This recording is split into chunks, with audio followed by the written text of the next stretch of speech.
ছাত্রলীগ এবং ছাত্র শিবির তাদের সমন্বয়ের মাধ্যমে ইলেকশনটা হয়েছে। আর দ্বিতীয় যেটা হয়েছে সেটা হলো এই ইলেকশনে প্রচুর টাকা ব্যয় হয়েছে। ঢাকা বিশ্ববিদ্যালয়ের ছাত্র শিবির থেকে যে ছেলেটা জিএস হয়েছে, নির্বাচন প্রশ্নবিদ্ধ হয়েছে, এটা ঠিক, আরো কিছু কাজ হয়েছে সাথে।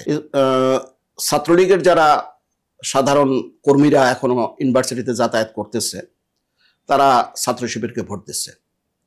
কারণ এই 17 বছর ছাত্র শিবির ছাত্রলীগের অধীনে ঢাকা বিশ্ববিদ্যালয় বা বিভিন্ন বিশ্ববিদ্যালয়ে কাজ করার সুযোগ পাইছে।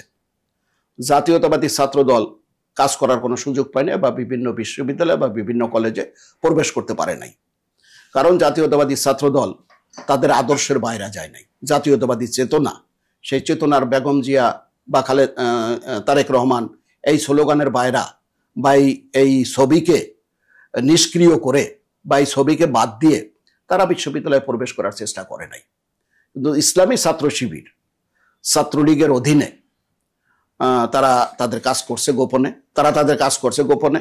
এবং দ্বিতীয়ত যেটা হয়েছে, ঢাকা বিশ্ববিদ্যালয়ের ছাত্র শিবির থেকে যে ছেলেটা জিএস হয়েছে, তার অগণিত ছবি ছাত্রলীগের যে প্রেসিডেন্ট সাদ্দাম হোসেন এবং শেখ হাসিনার সাথে তার অগণিত ছবি আমি বিভিন্ন ইউটিউবে বা বিভিন্ন চ্যানেলে বা বিভিন্ন ফেসবুকে আমি দেখছি। সে তো আবার বর্তমান ঢাকা বিশ্ববিদ্যালয় ইসলামী ছাত্র শিবিরের সভাপতি। তাহলে কি হলো? দাঁড়াইলোটা কি?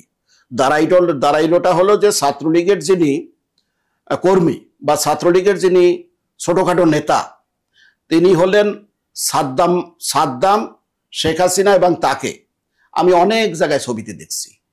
তাহলে সে হলো এখন শিবিরের প্রেসিডেন্ট এবং ডাকসুর জিএস। তাহলে মনে করতে হবে যে ছাত্রলীগ এবং ছাত্র শিবির তাদের সমন্বয়ের মাধ্যমে ইলেকশনটা হয়েছে। আর দ্বিতীয় যেটা হয়েছে সেটা হলো এই ইলেকশনে প্রচুর টাকা ব্যয় হয়েছে। ছাত্র শিবির আলারা বা জামাত ইসলামী আলারা প্রচুর টাকা ব্যয় করছে।